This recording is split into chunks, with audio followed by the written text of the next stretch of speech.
This episode is brought to you in part by Museum of the Bible and its new worship experience, All Creation Sings, made in partnership with Creator.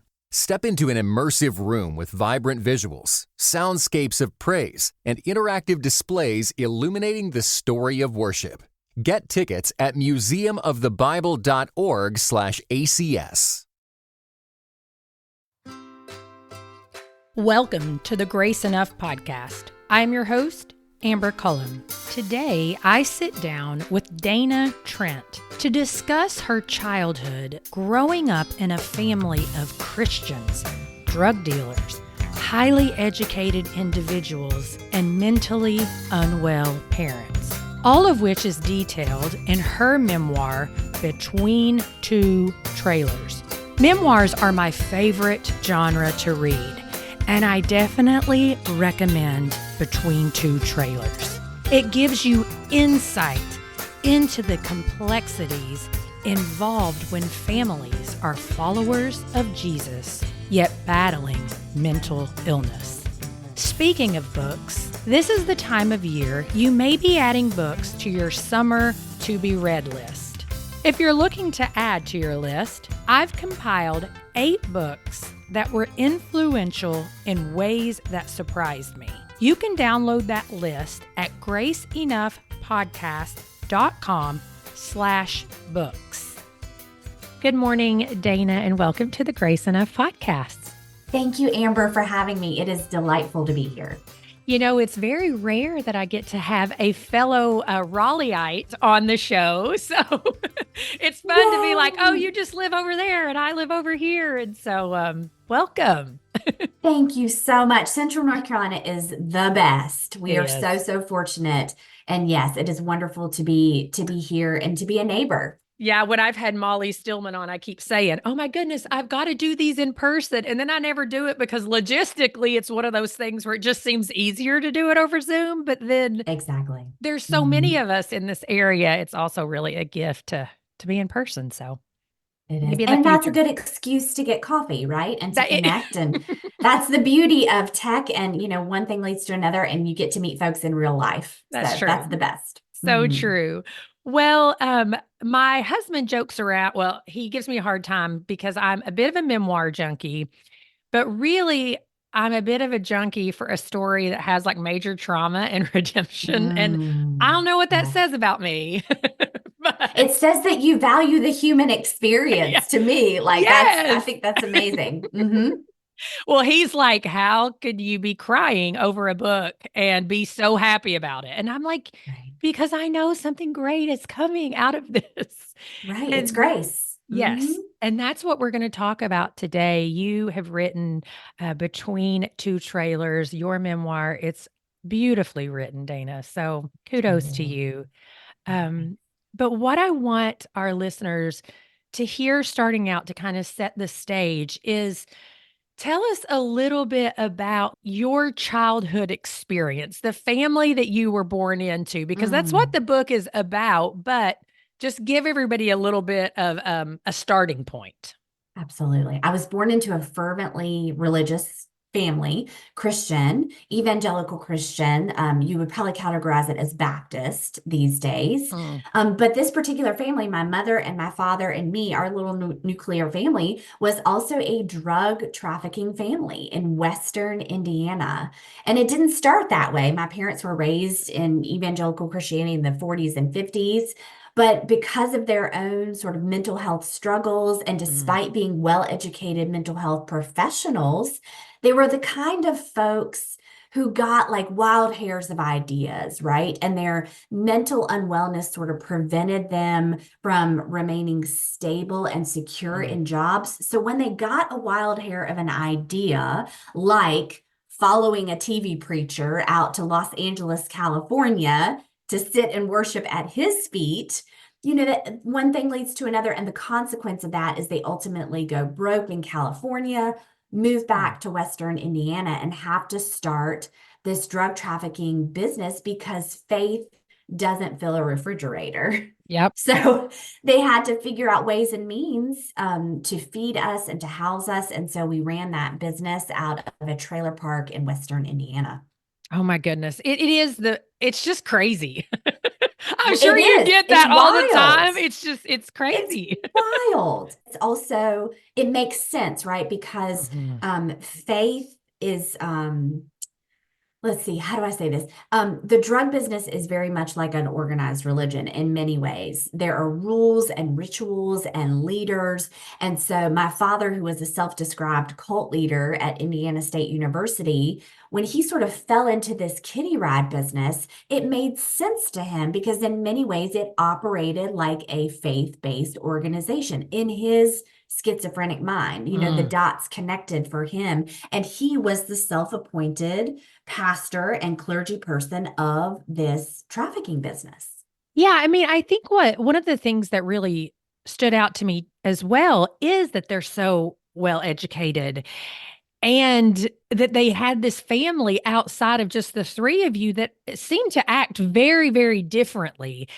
And I don't know that that fits the norm because so often Mm-mm. in our mind, what we have is, oh, you get into drugs and you do this if you don't have all of these things. Right, And so right. speak to that a little bit. Have Mm, you found that it's actually more normal for super highly educated people to be in a business mm, like that, or you're mm. not sure?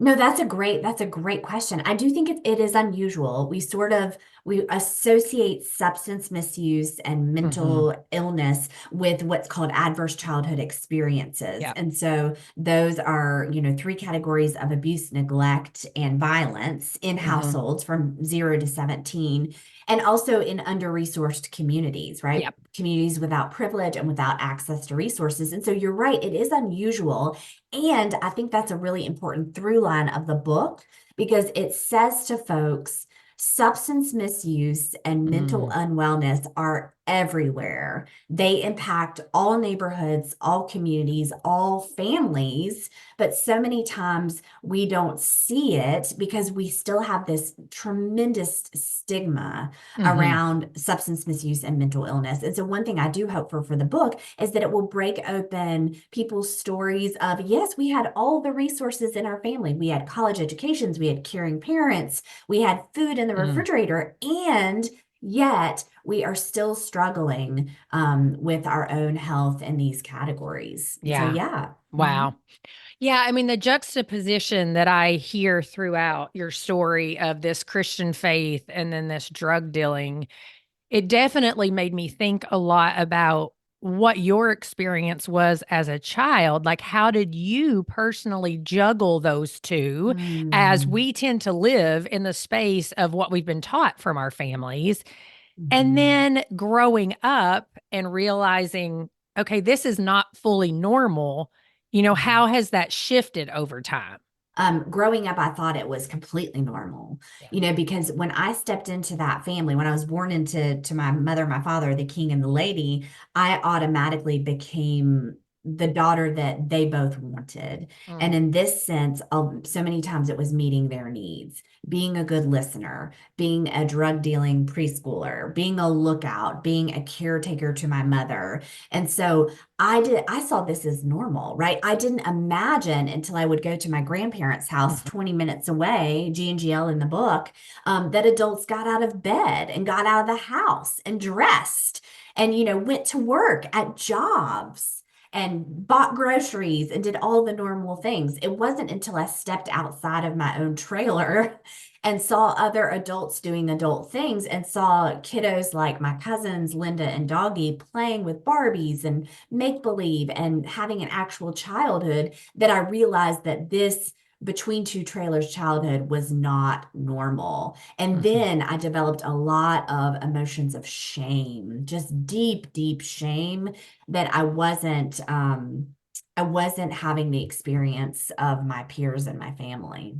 So, talk a little bit then about how faith played into Mm, it at not just your home, but what would it look like when you would be at your grandparents' home or at your, uncle's house? Like, what would it look like faith wise? And how did you, mm, I mean, what were some of the beliefs that you ended up coming mhm. up with in your mind that when it does come to faith? My grandparents raised me in a country church Yeah. called Dana Community Bible Church. It's in Dana, Indiana, which is my namesake. And, Dana Community Bible Church was a very small rural church Yeah. with a handful of members, but we went to Sunday school at 9:30 and we learned songs and we put on plays, and the organist and pianist would, caretake for us kiddos and teach us Bible verses and Bible stories.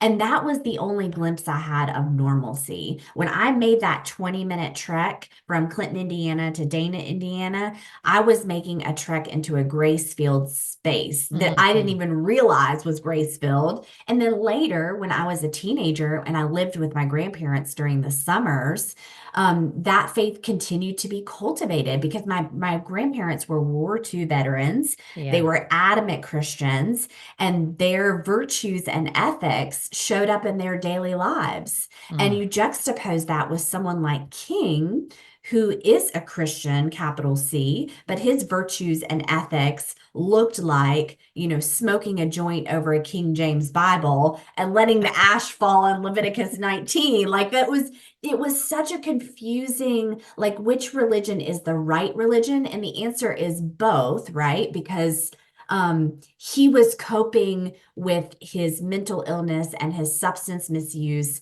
by trying to get tuned in with his religion.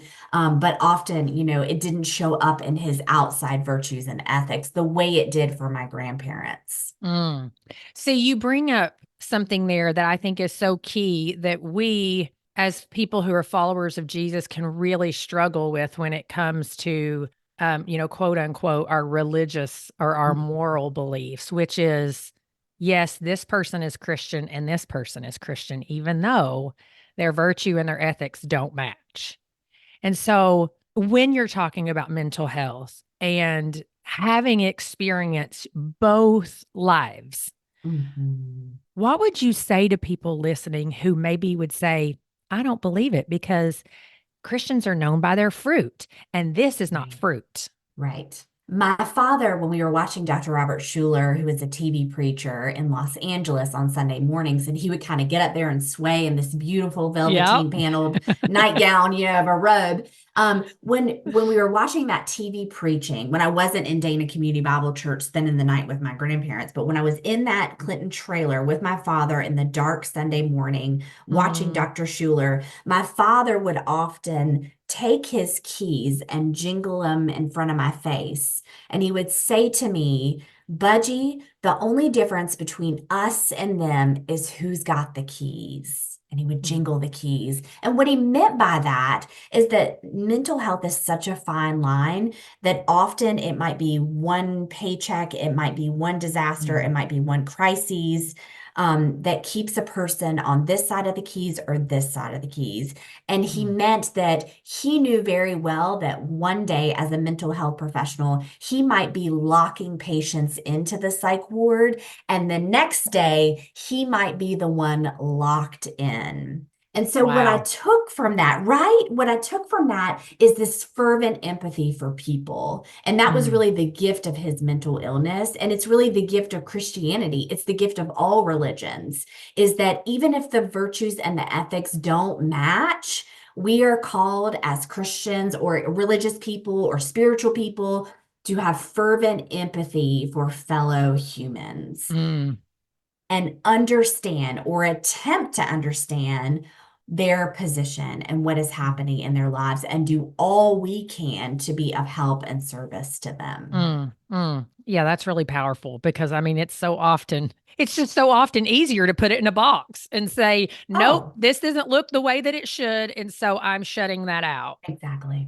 And in some ways we can pick and choose different verses to justify that. And I don't mean justify it correctly, but in our own minds, right? And sometimes we have to have boundaries, right? Yes. When we get into family trauma, there are situations in which we have to have boundaries. But in my view, and this is me as a helper minister, you can have those boundaries and still have deep empathy for where people are in their lives. And that is something that's really powerful in you personally having gone through different traumatic experiences, still being loved by your parents, but in just the only way that they really knew how at the time. And then you Mhm. go throughout your life and, you graduate from Duke Divinity School. You are an Mhm. author, you're a minister, you're a spiritual director, you're doing these things. What was your journey Mm. like of realizing this is where my belonging is, not here? This is where my identity is, not here. Mm. Talk to us a Mhm. little bit about that journey because that's not easy Mhm. to No, it's separate not. yourself yet still be a part of it. Right, exactly. And, I was always two daughters. I was my Mm. father's gritty drug dealing daughter and my mother's polite Southern Christian evangelical daughter. And those two identities were competing identities my entire life until, after their death, when I was 36, both of them had died. I began to see that the unhealthy ways in which I was coping, including being a minister and a helper, because Mm. you can go too far on the Yep. spectrum and be a helper and burn yourself out and not meet your own needs, which is what I've been doing for 36 years. But their death was sort of an inciting incident to examine this identity as Revy, as my mother called me, Reverend, and to sort of figure out, how did I get to this place of Reverend? And I do think it came from a deep place of wanting to help them and wanting to meet their needs. Even as a child, I learned to be a human Tupperware container and to hold any emotions or experiences that they were having in that dark, crisis-filled, traumatic trailer. And getting to divinity school was all of that was coping, and a lot of unhealthy Wow. coping on that path, of wanting to meet other people's needs but neglecting my own, and also realizing that the through line of this story from that Indiana trailer and drug dealing to Duke Divinity School is grace. It's Mm. all grace, right? Like, Mm. how did I make it through?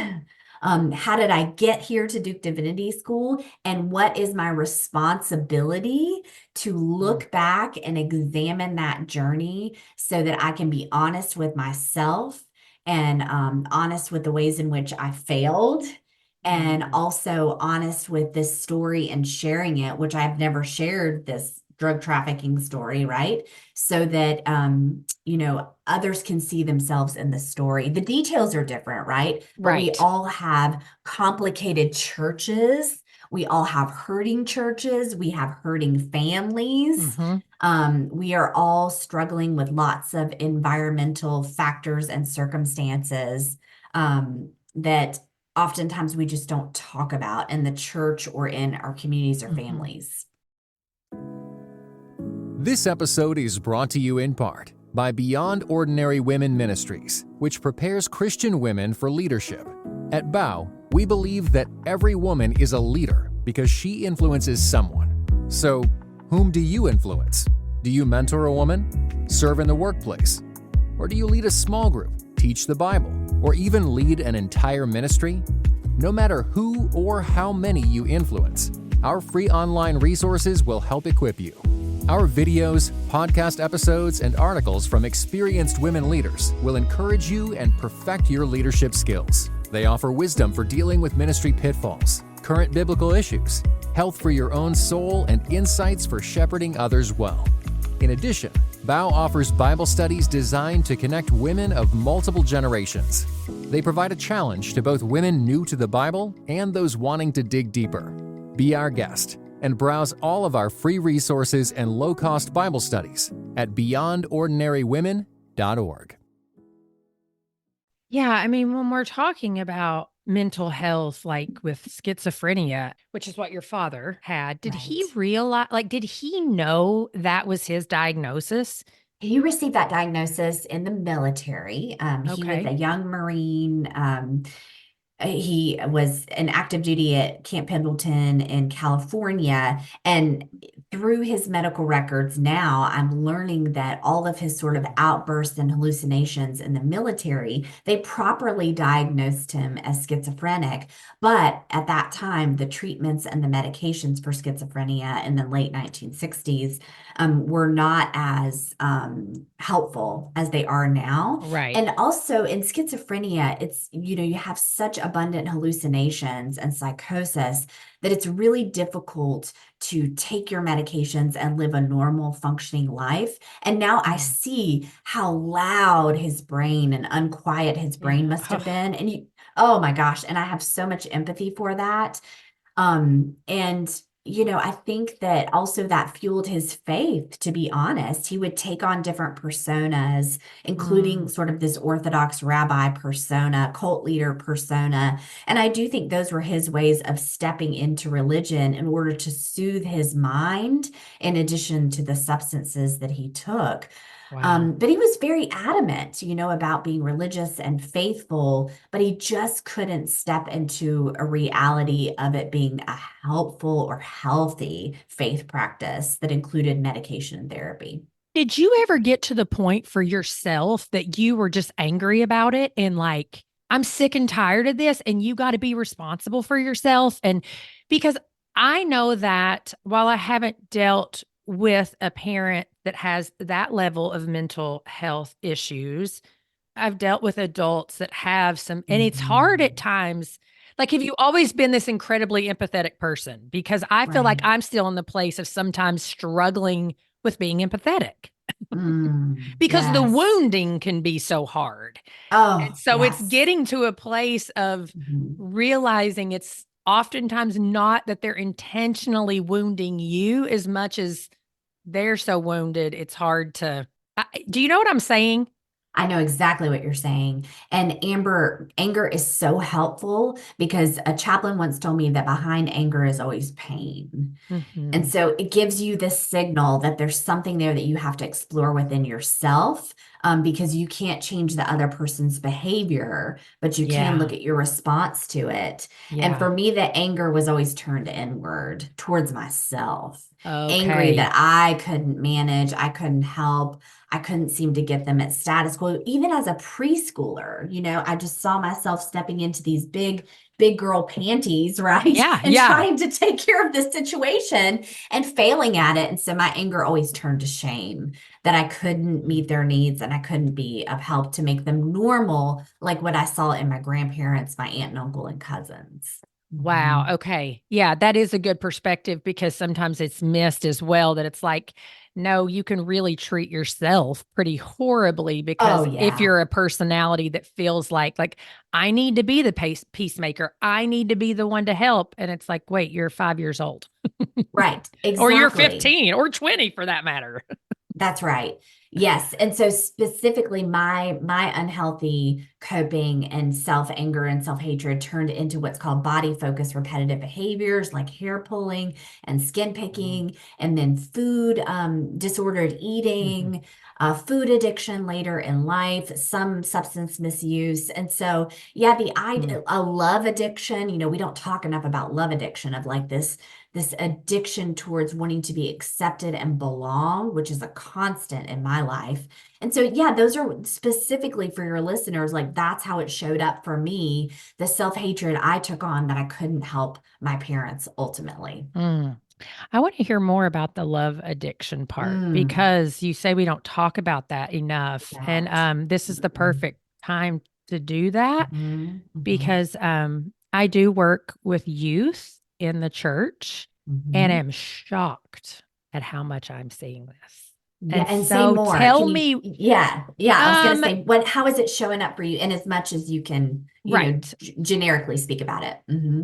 There's certain, situations where the need to make sure that they have my attention and my affirmation and that I'm Hmm. okay and that they're praising me all because of a role that I serve in their lives. And Hmm. I can see the unhealth of it, if you know what I mean. Like, I can Hmm. look and see, like, you're wanting to make sure you're okay with me more than anything else because I hold a position in your life that you feel Hmm. like if I can just get that, I'm going to feel whole. And it's like, Yes. oh, no, no, no, baby. No. Inside. Yeah. Hmm. So is that how you would describe it? Because that's just what I'm seeing. Hmm. Um, but what often causes that? What are some of the things that set that off? Trauma, trauma, trauma.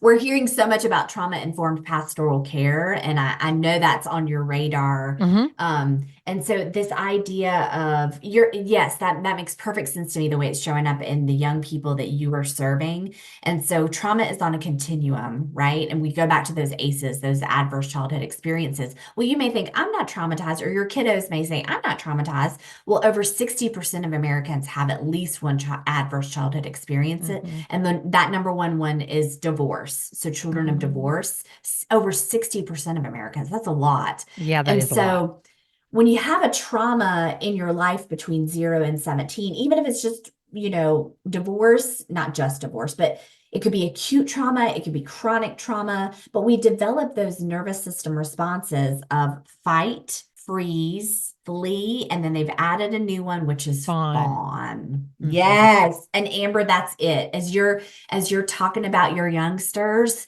to me, it's like fawning, right? Because I do it too. Yes. I see it all the time. This idea of don't leave me, don't leave me. And if I fawn over you, and it's authentic, it's not meant to be Right. manipulative in an intentional way, right? But it's like that they've transferred something onto you as this authority or parental figure. Yeah. And with the fawning, it's an effort to keep you near and to like, don't leave me. Yes. So that's 100% it. That's love addiction. That's fawning. Yeah. And we don't talk about it enough. We really don't. But clearly you are seeing it in real time in your work, in your ministry. Well, and Mhm. I think it's so important too. And when I've talked about trauma in this space multiple different times with different people, but trauma, let's say that you're in a family where you didn't experience divorce, but you lived with two parents who really weren't married. I mean, they're married by Right. law, Right. but they don't interact. And you talk a little bit about that with your parents. Like your Yeah. dad really loved your mom, but your mom really just lived isolated in her room. That is Right. traumatic for a child. Oh, yes. You're not Yes. receiving what you need to flourish. That's it. Those formative years, this life between two trailers for me was ages 0 to 6. And so to your point, when you don't get that maternal care, I had paternal care, but it was very different. My father Right. raising me to be his soldier. But yes, when you don't have it, it like fuels a lifetime of trying to like transference, they call it in psychology, onto other objects and people, where you're Wow. looking for that affirmation and that belonging until you realize that it's an inside job, you know, Mm. Yeah, you whatever got to you do the didn't work. get. Yes, whatever you didn't get, 0 to 6, you spend a lifetime trying to catch up. And, I think the difference between those of us who I'm going to put catch up in air quotes and those who cannot catch up Hmm. is resources. Hmm. It's Absolutely. outside, it's support, it's pastors, it's also extended family. Like in my case, my grandparents, aunt, uncle, and cousins, my Yep. brother. It's those outside angels, right, that are coming in to help you kind of lift you up out of it. It's all these access to therapy, talk therapy, and coping skills to help replace some of those unhealthy coping It's so skills true. like fawning. Yeah. I mean, I Yes. just finished EMDR Oh recently my and I gosh. just went like, and that is a resource thing. I mean, it is Oh, it because is. honestly, not everyone can afford to go to therapy and have EMDR. Mm-mm. But I mean, it has changed. I mean, it's changed my life. It was another step in a healing Mm-mm. process for me from some childhood trauma that am so Mhm. thankful for. Yeah. So tell me this with trauma, because you Mhm. definitely work a lot in that area. Sometimes I've also seen where you have people who there's no filter there. Mhm. It's like they share every single thing that ever happened to them all the time in every Mhm. setting. It's this constant talking, talking, talking, talking, talking. Do you know what I'm referring to when I say that? Have you been around I people like that? do. Yes. It's kind of a histrionic. Yes. And yeah, exactly. I mean, Hmm. is that typically a trauma response of some Mhm. level? That's been my experience of folks who have that. I have a bit of that as well, sort of this oversharing and Mm. not knowing where the boundaries are. As an Enneagram 2, Enneagram 2 Yeah. helpers are terrible with boundaries. Yes, I have a Oh few my of those gosh. friends. I'm like, Stop it. You don't have to be everybody's hero or Yes, and savior. overshare. Right, Yeah. exactly. Oh, and we sort of blur the boundaries of thinking that we're deeper in a relationship than we really are. And again, that's that fawning and need to belong. But absolutely, I think that's a trauma response. We are all walking around with suitcases full of trauma. And the thing with trauma is you can't let it fester because it does bubble up. It Yeah. comes out no matter what, through substance misuse, mental illness, through maladaptive coping mechanisms in our relationships, in our jobs, our Mm. patterns. Trauma comes up. And so I think what we are learning now is that we have to do something about it, like EMDR, if we have access to something. Yeah. But also, we're realizing that a lot of folks are unaware of their trauma and or under-resourced, under-resourced in their trauma, like exactly what you've described. Yeah. Yeah, Mhm. absolutely. Well, so let's switch here a little bit before we kind of begin closing out. It's not a huge switch, but just going back to your faith and how often it can become just something that's very ritualistic to us, or Mhm. it can be a way that we deal with our trauma and not necessarily like a genuine belief or, all those things. Mhm. How do you feel like in the work that you do now Mhm. that you have really learned to walk with Jesus in ways that are healthy and whole Mhm. versus using your faith or your religion in ways like maybe your dad did? Now, I'm not saying his faith wasn't genuine. I don't mean that, but as more of a coping Mhm. mechanism. Exactly. I think it means having a more honest relationship with Hmm. God, with the triune God. In my Yeah. case, as Christians, there's a difference between superficial Christianity and deep, authentic Christianity. And this is my view. Deep, authentic Christianity is willing to admit our human side, right? Quiet our ego, willing to Mm. admit that we are humans and God is God and we are not God, right? Hmm. And to bridge that gap with spiritual practice and listening for God's will and way and listening for grace and looking for grace in our life. And for me, it's turning inward to a more quiet Christianity versus my father's very loud outward Christianity fueled by his schizophrenia. Yeah. And my quiet Christianity is one now of spiritual practice, deep reading of scripture and narratives, prayer, meditation, and Hmm. constantly looking in my life for the ways that God is present Hmm. and showing up. And that fills my well, which in turn helps me be healthier and happier and peaceful. And then I can be of authentic, deep service Mm. to others, not superficial or manipulative or fawning service. Mm. That's the difference to me. Yeah. Oh, it is true. Like I just feel more peaceful even hearing you say that, right? Mm. Because it is a slowing down and a Mhm. mindfulness to move from a place of frantic, I gotta have, I gotta do, I gotta, be, um, Mhm. and just the presence is like really been transformative for me as well. Like paying attention. God is Mhm. always here and he's always at work. Waken Mhm. your senses to that, Yep. pay Mhm. attention. And so, last question here, someone who maybe wants to be in that space but is not, Mhm. what would you say is a good, simple spiritual practice Mhm. to just kind Mhm. of begin launching yourself into that place?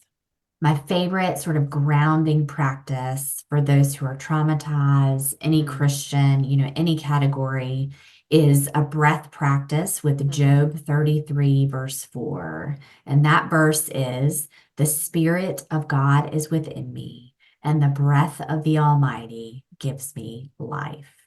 Mm. And you can repeat that as a breath prayer. And we know that deep breathing helps our nervous system, Mhm. and deep breathing turns us into ourselves and into our contemplative practice, quiets things down so that we can notice, inhale, the Spirit of God is within me, exhale, and the breath of the Almighty gives me life. Oh, amen. Amen. That is a good one that I'm going to add to my breath prayers. So thank Yes. you for that. Oh, of course, of course. And that, it works in any setting. The breath is always with us. We forget that. It will work for your youngsters who are clearly, having some struggles bubbling up. It will work for your listeners. It will work for folks, reading between two trailers and seeing themselves in the narrative.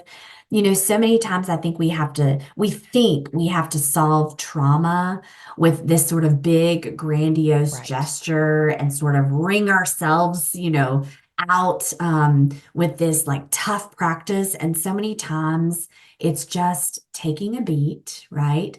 Grounding ourselves, taking a breath. And for us as Christians, to your point, noticing the presence of God around us and within us. Mm-hmm. And oftentimes doing that multiple times throughout the day for the rest of your life, because this idea Yes. that we just arrive and we don't struggle anymore is it's just not true. No, it's So not spiritual practice. it's It's not what not. we're called to.